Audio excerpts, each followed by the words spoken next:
Sponsored by the Dunleary Rattown Local Enterprise Office. You're listening to Business Eye on Dublin South FM. Hello and welcome back to Business Eye at Dublin South FM, sponsored as ever by Dunleary Rattown Local Enterprise Office. And it's Friday again. Joe, it's Friday. Friday. Where does the weeks go? I was out shopping today before the show. I says I'll nip in and do a little bit of shopping, and the stores were bare. There was no one in them. It was wonderful. I must start shopping on a Friday afternoon when no one is around. I whizzed in and did my shopping, believe it or not, in 10 minutes. That's great, isn't it? I must start shopping, period. Yeah, the online. No, I had to run down. I get my non-alcoholic beer for the weekend. So there's only one place that does it. So I picked that up. And You're a good boy, Joe. Good boy. That's it indeed. What about yourself, Simon? How's your week been? It's been busy, and I was just saying before, I was over in the UK last week, and it's a different, going over there and then coming back here. It's lots of different dynamics to play, but we're not going to talk about politics. We're going to talk about inspiration and people and positivity today, Joe, aren't we? We're going to really roll our sleeves up with positivity. Roll it out. Who have we got, Simon? Who have we got today? Well, we've got a fantastic guest by the name of Lara Cullen. She's originally from Ireland, but she's living in central London. She's an executive and leadership coach, trainer, speaker, an insights discovery practitioner, which I'm curious to hear more about, founder of the People Person Limited, and author of a book that's, I think, coming out or just come out. She'll tell us shortly, by the name of How to Be a People Person, Be Kind, Be Brave, Be Brilliant, which sounds amazing. Lara, it's great to see you. Great to see you. Hi, great to be here. Thanks so much, Simon. Thanks, Joe. Great to have you on. When I seen the PR agency through the book in front of me and I looked at it, a people person, and reading your bio and reading what you stand about, it resonated with myself. And the reason why, because I believe that people have to take full responsibility for their own lives, and people need to stand in their own two shoes. And as Simon would know, I've been ranting and raving over the last couple of weeks, courage and truth. And I think that people have, forgotten what it's like to be themselves, and they pretend to be someone else so they can fit in to the narrative and with what's going on around them. So what's your thoughts on that? I think there's a lot of truth in that. And I think that, let's start with what it means to be a people person. And one of the things that I do fairly early on in the book is try and redefine what a people person is, and speaking exactly, Joe, to what you've just said. And typically when we think of a people person, we think of somebody who's good with other people and somebody who's charismatic and sociable and friendly and all of that kind of stuff. And that's absolutely the case. But actually, in my experience of working with people, working with leaders over the last 20 years or so, what I've noticed is that the most effective people are those who do take that responsibility for themselves first and foremost. So if you're not able to lead yourself, if you're not able to bring out the best in yourself, you can't do it for the people. So I define a people person as somebody who can bring out the best in themselves and others. And that really is about standing on your own 2 feet and knowing who you are, and then working with that instead of, as you say, getting kind of sucked into this vortex of who we think we should be. And I think as well, just to, build on the back of what you were saying also, I agree. I think people have lost themselves a lot, but I don't think it's entirely their fault either. There's a lot of pressure to look a certain way, to act a certain way, to be a certain way, to have social media likes and, the house and the car and the family. And, as humans, it's really difficult to not fall into that sometimes. So, this is absolutely about reclaiming yourself so that you can then support other people too.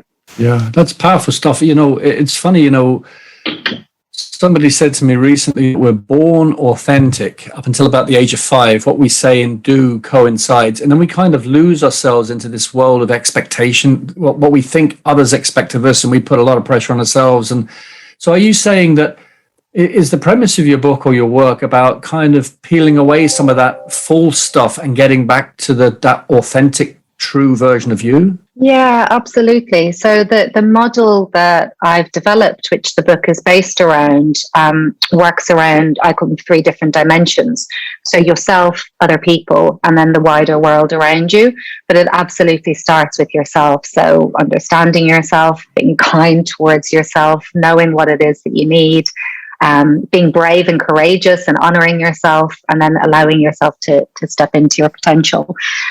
So yeah, it starts at that place first. But we don't live in isolation, and we are social creatures. So we do have to take into account other people as well, both what other people need from us, what we need from others, and wider world too. So it's one of the problems I have. My book there is about the whole self-help world and self-help industry, is that it's very focused on self. Yeah. So this book is, and my work is, but it's also absolutely taking into account the fact that, you know, we can't just take care of ourselves and be self-absorbed. There's other parts of the puzzle as well. Yeah. Authentic is a word which is bashed around, and over the last 2 years, everyone needs to be or wants to be authentic, and it's something that I put something up earlier on today on LinkedIn and this, and I've realized we can never truly be 100% authentic all the time. There are moments in our lives when we are authentic. But we also have to remember to respect and honor other people as well.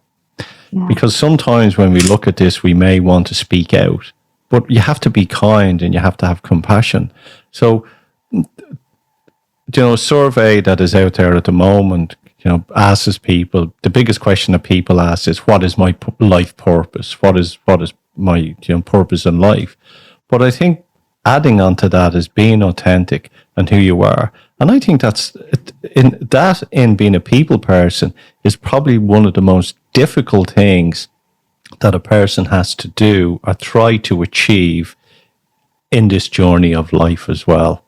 What's your thoughts on that? Yeah, absolutely. I'm just trying to think of which of the points to come to first. I think authenticity, it really has been bandied about a lot over the last couple of years. And what's interesting is often the people that promote it the most are some of the least authentic people that I've come across. And so I think, the interesting question for me as I was hearing you is what's your interpretation of authenticity, and what does that mean? Because I think it probably could mean something different to lots of different people. And it's one of the threads or the pathways that I talk about in the book and in the model, but I don't call it be authentic, I call it be real. And for me, that encapsulates being authentic and being yourself, but also being, respectful, as say, of other people and the wider situation. And I think that, you have to adapt depending on who you're with, depending on the situation that you're in, but you can still be real and authentic at your core. So knowing those things that you really stand for and that you're okay with, that you're not okay with, you can still hold on to those without really having to change who you are. It's interesting you should say that, because you mentioned in the book, you talk about the second B is be brave, right? Yeah. And I just noticed, and bear with me on this, I just noticed your logo, the people person, the color is red and the letters are white. And my logo is exactly the same, red with white letters. And people have been saying to me, don't use red. It scares people. It means stop. And I just ignore them because I love it. And have you consciously, I'm not talking about the logo, but do you consciously think about this stuff and think, well, I don't really care what people think. This is what is me. This is what really suits me. And this resonates with my frequency. Is that what being brave is about? It is. It is about having the courage to connect to who you are and then to act on that. To answer the first part of the question is, do I do I kind of go with what feels right, and as you say, you know, but that frequency, irrespective of what other people might think, or go along with the flow. And I think it's, you know, it's a delicate balance. Certainly the older I've got, the less I care about what other people think. In the sense of, it doesn't affect my perception of me. You know, my value is not dependent on whether other people approve of me. But I am very conscious of my impact on other people. Because I think that we all have a responsibility to be conscious of our behavior, our words, our actions, and how we affect other people. In terms of the color scheme, it's interesting, actually. Some people have said the same to me. My color scheme is a mix of, it's the red, it's also a teal and an amber, and white lettering in there as well. And originally it came from the fact that I'm half Irish and half Spanish. And so the red and the yellow being the Spanish flag, and the green, white, and the gold being the Irish flag. And that's where I found my brand colours from. So, yeah. So I do think about these things. I do what feels right. But yeah, of course, if I think something's really going to offend somebody or hurt somebody, then I'll pair back. Yeah.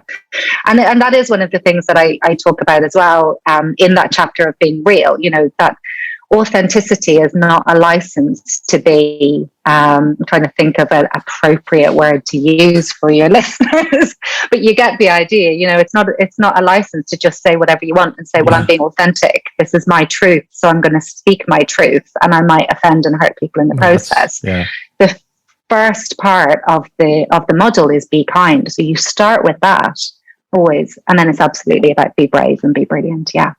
How would you describe yourself after, you know, writing the book, or for a listener who would have come across your book and read it? How would you define yourself? Oh my Lord. Gosh, what a question for a Friday. That's Joe, that's your best ever question. How would I describe myself? I would describe myself as somebody who is interested, who is flawed, who is doing their best, and who genuinely enjoys learning and being around people and learning from people. I think that's probably how I would describe myself. And hopefully somebody who does bring out the best in people, you know. And, you know, I've always kind of thought through my work, I can't save everybody. I don't want to save everybody. That's not my job. But if I can make somebody's day a little bit better through every interaction I have with them, then that's a pretty good day. So that's what I hold dear to me. Wow. And what would be, you know, the sort of clients you work with? Would they be people who reach out to you because they want to be helped with their confidence, or are they curious, or do you have a complete mix of client base? Yeah, I have a mix, and then there are some common threads that run between them. So I work with individuals and I work with businesses. So with individuals, it's often people who are a bit stuck, who want some clarity, confidence, direction, probably, you know, reconnecting to themselves. Often it's, you know, there's a difference between coaching and therapy, and that therapy is, you know, usually focused on helping somebody get to a level where they're functioning quite well, and coaching works on the basis of, you know, I'm functioning okay, but I just need to, or I want to move forward. And so, you know, the people who are generally doing okay, but they know there's something better, they know there's something more or something different, and they want a bit of help figuring that out. And then with the kind of businesses that I work with, it tends to be more the creative sectors. It tends to be kind of small to medium-sized businesses who are very commercial, but also really care about how they do things. So the kind of companies that I work with will be genuinely interested in the well-being of their employees, but well-being beyond putting a fruit bowl on reception or offering yoga classes, you know, genuinely wanting to develop, support and skill people. So we do that through coaching and through training and workshops and all sorts of I'm just going to jump back there. You mentioned the word flawed. And I did. I think if a lot of people were to look in the mirror and say to themselves, what are my flaws? Am I willing to step in front of the people around me and admit to myself that these are my flaws and my weaknesses are part of me. Do you think that would be a good exercise, or would people be willing to cross that Rubicon and do that in front of their employees or their work colleagues?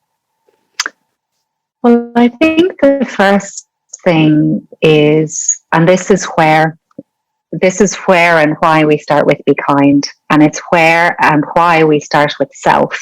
So again, in the model, it starts self, then others, then the world around. So if you're going to ask that question or those questions, which are really important and helpful questions to ask yourself, if you don't know how to follow that up with kindness and self-compassion, you're only going to get yourself into a really miserable place. Yeah. So increased self-awareness and facing into the mirror. If you meet that with criticism and judgment, which most of us do, then that's going to set you back. It's not going to help anyone. If you're able to meet those questions with self-compassion and with acceptance, say, these are my flaws at this moment in time, and this is, and it doesn't make me less of a human being. I'm still, I'm still valuable as I am. Then that's a really great line of inquiry. So I think the first thing is how you meet that in yourself and asking those questions of yourself. And then when it comes to standing up in front of other people and being open and having those conversations, this is where it really depends on the environment that you're in. So if you're working in a company where other people are mature enough and kind enough and compassionate enough to be able to be adult in response to you sharing your vulnerabilities, then absolutely, because it unites people. What unites people is their vulnerabilities more than their strengths. I was just thinking, what would be the biggest blockages or the biggest hurdles that your clients would face in getting through this journey? What obviously, without mentioning any names, but what are the usual things that people struggle with? Is it lack of confidence? Is it, I just can't do this, I can't face my demons, this is for somebody else? What are the sort of things that you encounter? So I think one of the big things would be, what will other people think? Will I lose people? Will people no longer accept me, be around? That's one of the big things, is what will people think? Confidence and belief in themselves as well. And this is where having a coach or somebody alongside you can be really helpful, because other people can see our potential often much more than we can. So self-belief. And then the third thing is fear of change. And that's fear of the process of change, because change is hard and it involves work, and it would be lovely if it was easy, but personal development is hard. But also fear of what might transpire at the end of it, because if you've been behaving in a certain way or keeping yourself small for most of your life, and then all of a sudden, I'm thinking of, is it Donna Summer or Diana Ross, that song, I'm Coming Out? And if all of a sudden you start breaking out into song and being your best self, and other people aren't ready for it, that's a daunting process. So that's not what I advocate either, but it's that fear of stepping out. Yeah. Simon, I'm going to throw this at you. You and me, we feel that we are full of wisdom and lots of knowledge over the last 50 years banding around on this planet. What do you feel that people struggle with when you're coaching as well? What's the one thing? Well, it's funny you're going to ask that, because I was going to own up to what I've experienced the last week, and I don't think I'm the only one who experiences this, and I don't mind sharing this. I was over in the UK last week, and I saw my dad for the first time in a year, and my brother for the first time in a year. And I came back to Ireland on Saturday, and I felt Sunday, Monday, Tuesday, Wednesday really disconnected. I felt kind of a bit sad, a bit lost. And I said to somebody who I really trust and admire, I told him this, and he said to me, maybe you're not disconnected. Maybe you're getting to grips with the fact that you're connected, right? And connection doesn't always mean you're going to feel happy-go-lucky. Sometimes you need to feel a bit sad. You need to feel you're missing, because that proves that you're truly connection. Love can also involve that feeling of slightly gut-wrenching sadness. When you fall in love, it hits you in the gut. And so I guess for me, the learning from this week, which was huge, was an awareness that it's okay not to feel elated. Sometimes being in the right place means just being aware of that feeling inside. And I don't think I'm the only one who feels that. I sense that with my clients and friends, you know. I would believe, and you know, it's something that I've been battling with for a while as well, and it's a understanding of detachment.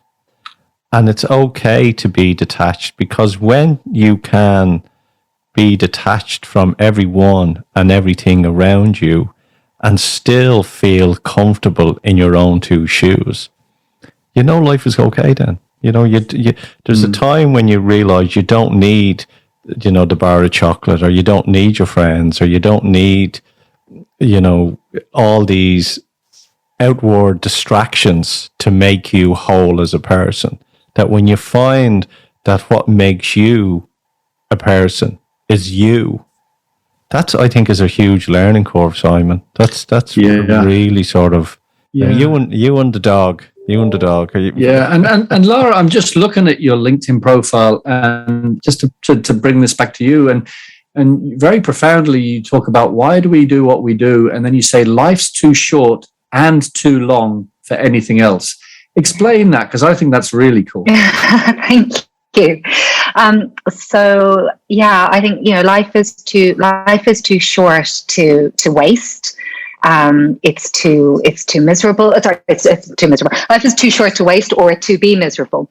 But it's also really long when we're in it. And you know, when so you know, when we look forward and we've got a whole life ahead of us, and if something is not working for you and you look forward into your life, you know, that's a really, depending on where you are in your life cycle, but for, you know, it's just a really, really long time. I think anything, you know, any amount of time is too long if it's not working for you. So life is short, it's precious, use it wisely, and it's too long to be in any situation that doesn't serve you, make you happy, isn't right for you.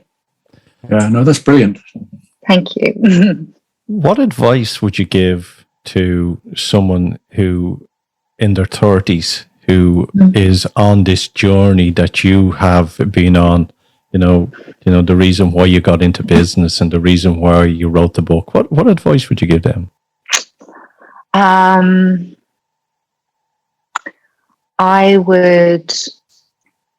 think, well, for somebody who's in their 30s, the advice that I would give to them is that you are only starting.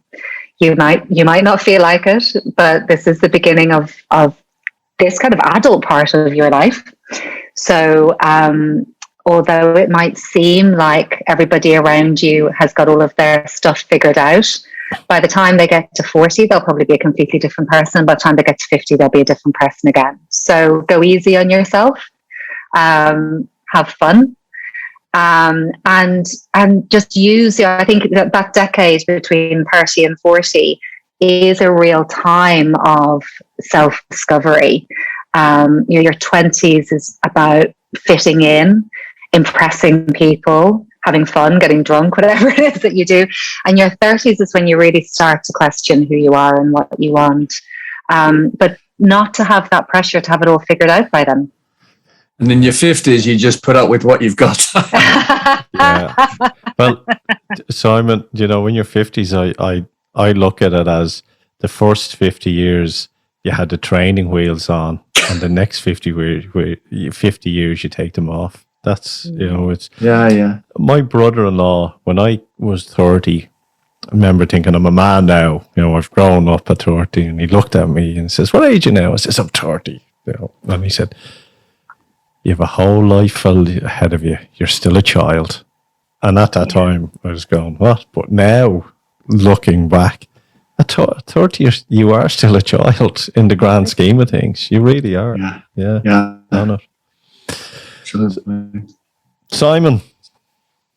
Yeah. No, I think this has been this has been a great conversation. Be kind, be brave, be brilliant. I guess, Lara, you know, maybe to wrap this up from you, what 2 or 3 tips is not the right word, but what 2 or 3 suggestions would you give to people to let them kind of break through and be a little bit braver? Any kind of suggestions?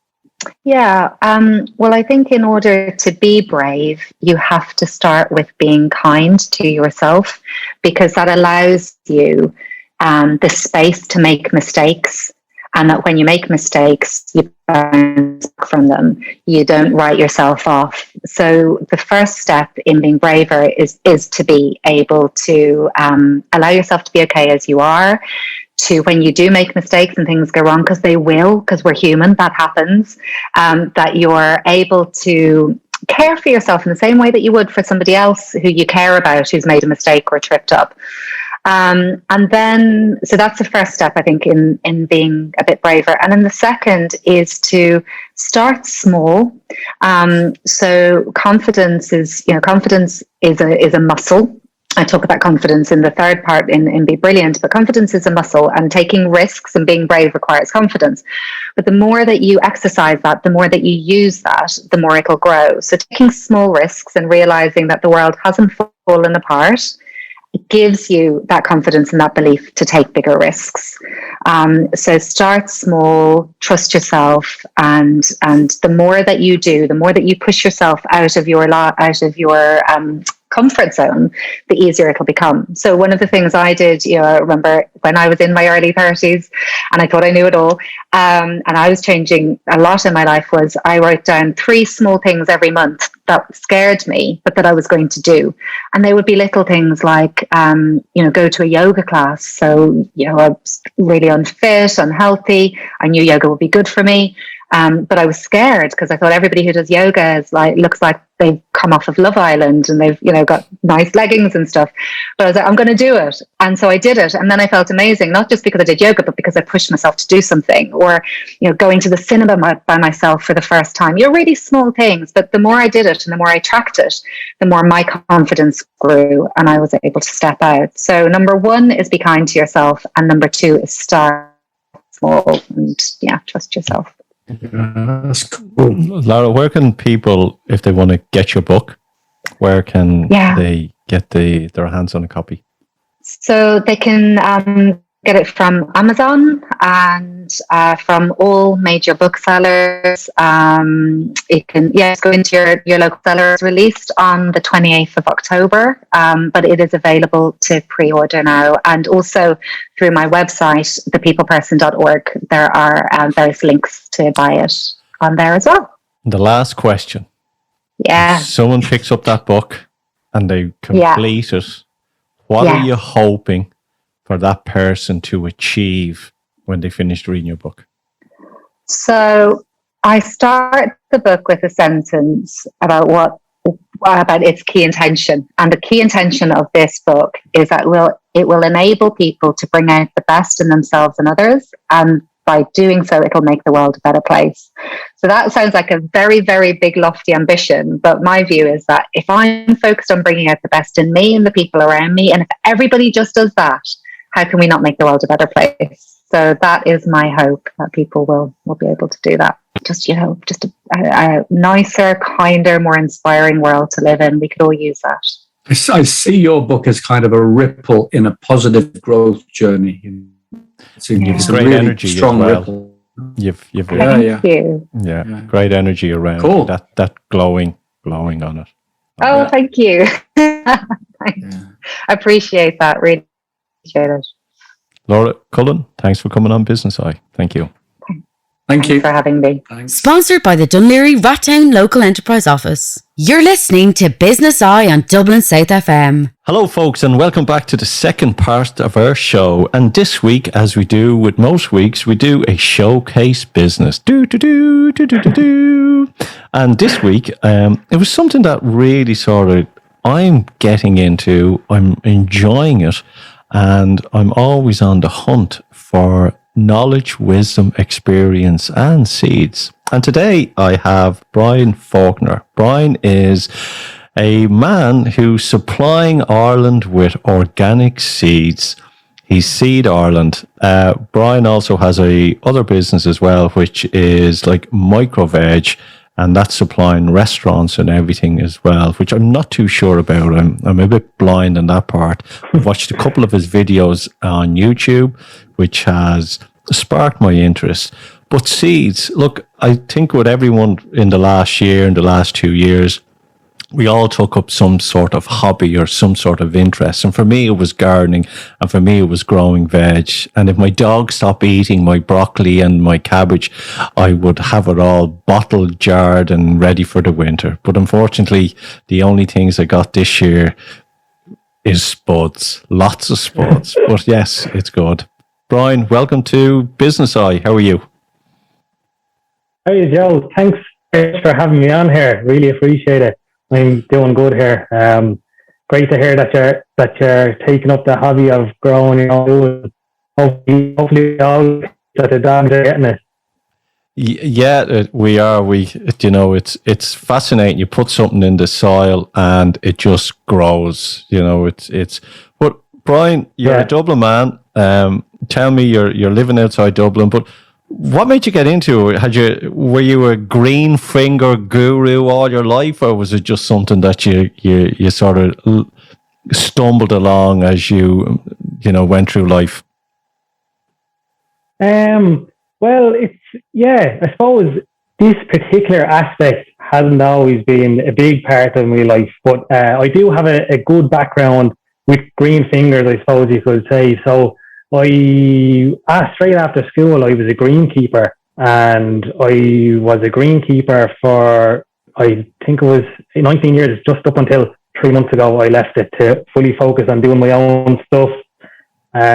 So I have a good background in growing things, mainly growing grass, which doesn't really produce much of a crop, something that you have to keep cutting and something that causes you labour to do. And then I suppose really though, like as regards flowers and vegetables, my mum and dad have a big garden at home, and they're unbelievable at that. They both, the garden is like, I always tell them they should get someone to come in and judge it in some contest. So my mum has all the flowers looking amazing, and my dad has always grown his own veg, and since he retired, he kind of treats that like his full-time job. So that's really my background in this kind of industry.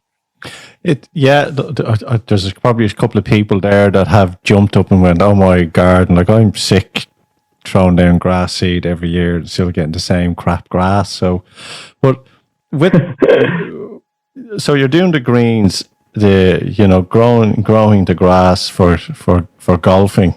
We should stay that, but the seeds. Why you saw potential in seeds? I did. Yeah. Why? How? So I really seen the potential when I think it was in the later half of 2019. So I was actually looking for some seeds just to test out some things for my other little business that I have, the microgreens on. And I do everything organically, Joe. So I went into a few different shops, like, so your usual ones where you would go looking for seeds. So Woody's, maybe Tesco, or wherever you would go get seeds. And I couldn't find any organic seeds in any retail shop that you walk into. So that was just something I noted at the time, that they just weren't readily available in shops. And so I got the seeds. I wanted them. I got them from an online retailer that I had already been dealing with, and someone who I have created a relationship with since. And then after that, I suppose 2020 came along and COVID came along, and there was a massive surge in people taking up growing vegetables, growing flowers at home. And I took note of a lot of these websites that were selling seeds and selling garden produce, or selling seeds and stuff you would do your garden with. They all had to shut down around COVID because there was such a demand for it. And since then, even I think the people have got into it, they've liked it, and the demand is still kind of there. So that was something I took note of, the massive demand and the market not being able to facilitate the people's demand. And then I think coming towards I really had the idea from then on, but then I also knew that Brexit was coming along. So Brexit was going to kick in at the start of 2021, and what that meant for people selling organic produce here in Ireland. A lot of the organic produce, a lot of the organic seeds anyway, were being imported from the UK. So the website that I bought those seeds off, they would have imported a lot of their organic seeds from the UK.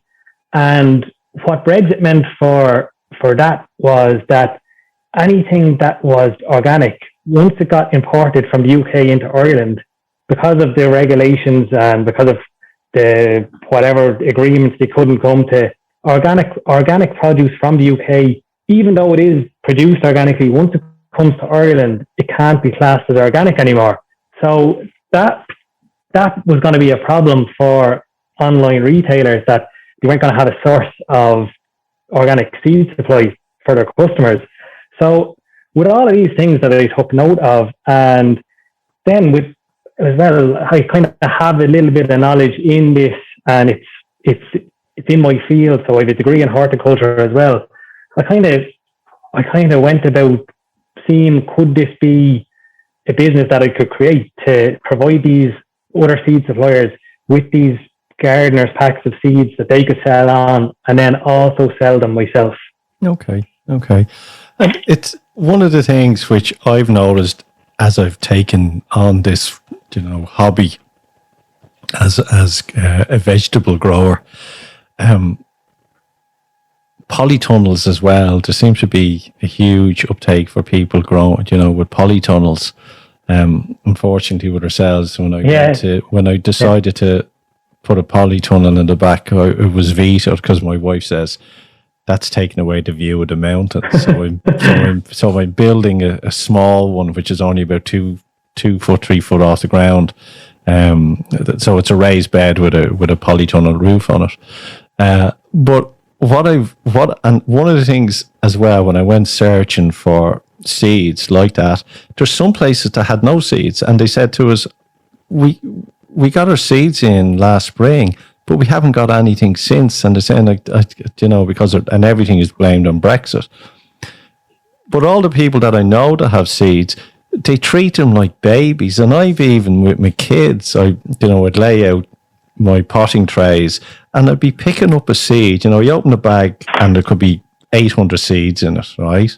And I'd be picking up with the tweezers, and I'd be putting one seed in one pot and then covering, and then picking up a second seed, so not to waste.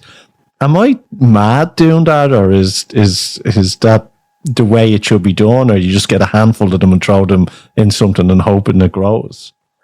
No, I think you're right to take care of what you're growing, Joe, because you want to get the most value out of what you've bought, and you don't want to waste anything, and you want to make sure that you get the crop you want from the seeds that you've bought. And just on that is one thing. So I gave you the reason there of like the opportunity that I saw and the reason why I created the business. And another reason that we wanted to create this business was so that seeds like this would always be available to people in Ireland, because we want to promote these types of seeds, because the seeds that we sell, so they're organic and they're also open pollinated.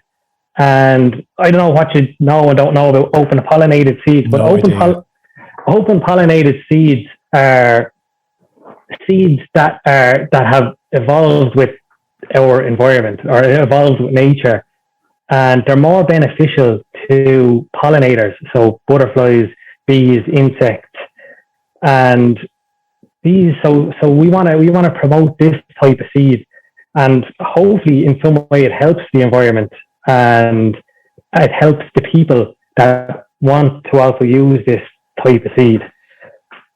The word Monsanto pops up, with genetically modifying, and that scary thing. So when you said that, and connecting with nature and all this, it brings a smile to my face. Monsanto would produce a lot of seed that's genetically modified. So genes are changed in the seeds to, like, I suppose one of the things they do is, so Monsanto produces Roundup, and one of the things that they have done is they've produced some seeds. I don't know exactly for what crops, probably some of your commodity crops like wheat or those type of crops, but the plants that come from them, because of the gene splicing they've done, they're resistant to Roundup. And what that means then is that seed then it would be very expensive, and it's not. It has its uses because I suppose we have to produce a lot of food, but seed like that then, it's also, that's owned by the company. So there's patents on that. Yeah. But with one of the things about organic, like, I'm blessed that my wife is a nutritionist and we eat everything organic as well, or we try to. And, even for the groups that I'm on and people that are growing, we're all learning from each other. And if something is, natural and organic, all it takes is just a little bit of effort. Check it around to see that there's no bugs eating it, or, check to see if you have a cover over it for butterfly, or all these things are. It's just, for me, it's just amazing, Brian, that you put something in the soil, you put a bit of water on it, germinates, and up this thing grows. And if it doesn't, for me, I'm kind of going, if it doesn't grow in a couple of weeks, it's dead. It's a dud. Yeah. But if it's going to pop up and that's somewhere, it's amazing. And then you're eating it later on. You're going, oh my God, I just grew all this from one small thing. And it is, it's when I describe it, is like the Garden of Eden. And it's amazing. And if more people do it, and even going back, if you go back into the 40s and 50s, like, people used to grow their own veg in their backs and their front gardens, and commercially that was all stopped and everything as well. So, and a lot of people are starting to come somewhat self-sufficient in what they're growing as well. That's it. Like, I know my dad is from Atboy in Meath, and his family, when they were given their house, all the houses would have had an acre of land with it to grow your own food. So so hopefully people can get back into that and start growing even just a little bit for themselves, because grass, saying this as someone who is a greenkeeper might be a bit strange, but grass is really, it's not that useful. A big massive patch of grass is not really very much good for the environment, or very, very much good for the cow. Yeah. But it could be put to better use by maybe growing your own vegetables, maybe, and sustaining yourself in some way. That's it. Yeah. Kids complain about, but even, you don't even need a garden. I know people that grow all their veg in yards, or on rooftops, a couple of buckets, or, raised beds or whatever. You can grow it anywhere. I've seen people grow stuff in walls. Oh, absolutely. You can grow on your windowsill. Get some pots. You can grow some herbs on your windowsill. There's plenty of opportunity for growing in small spaces as well. Tell us, Brian, look, we're coming to the end. Tell us, if someone wants to get some organic seeds from yourself, or if a restaurant wants to get in touch with you as well, tell us, where can they find you? Thanks a million for having me on here, Joe. Really appreciate it, and thanks a lot. The best place to go would be to seedsireland.ie. So seeds with an S at the end, Ireland.ie. And if anyone wants to contact me about anything, it's Brian at seedsireland.ie. So if someone happens to be a reseller of seeds and is interested in stocking their seeds, they can get me there. And just a little plug, Joe, at the end, if you don't mind. I want to offer a 20% discount to any of the listeners of your show for the next 2 weeks on their first order, if you want to go ahead and use the website. And all you have to do for that is type in the discount code when you get to the checkout. It's BusinessEye20. Business I-20. Brilliant. We'll send that out then as well. That's great, Brian.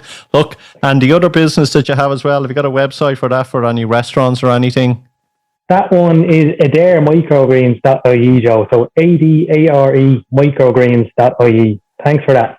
That's great. Look, Brian, great having you on. And there it is, folks. Look, I'm telling you, if you're interested in growing, if you're getting into, planning now for September or planning now for spring, I think it's time to buy those seeds. I know that I've gone to some places and they are short of them. So, Brian's Seeds Ireland is definitely a website you could check out. Get those seeds, grow your own food, and the pleasure that you have. And your kids will ask questions, and it's all part of the education process as well. So look, that is our showcase business for this week. Sponsored by the Dunleary Rattown Local Enterprise Office. You're listening to Business Eye on Dublin South FM. And yes, welcome back to Business Eye. Simon, what a great guest we have. Our guests are quite good. I do like our guests. They fill us with lots of interesting knowledge and wisdom that we share with everyone as well. Yeah. No, they stretch us, and I mean, Lara was great. And be brave, be kind, be brave, be brilliant. I mean, it sums it all up, really. It's. It does, but what she said was, it all starts with yourself. If you can't be kind to yourself, and being kind means also allowing yourself to be aware of your emotions. You don't always have to be up. Sometimes, because you're a human, it's okay to feel a bit sad, to feel a bit affected. But it's not to deny that or dismiss that. That's being kind to yourself, Yeah, and it's taking that break as well, and understanding. And, when we take a time out, even out of our own lives and everything, that's so important. Look, we're coming we're in October. I can't believe we're October. Halloween will be coming up. Christmas. The year. Christmas. Where's the year gone? Where's the year gone? And then, on a political and economic way, what's going on? What's going on in this country? There's Sinn Féin is now 10% ahead in the polls. And if you add them to the independents and possibly the Greens, there's a majority there. I mean, if this stands, the two F parties are going to struggle next time to keep them out, so there's a lot of questions coming.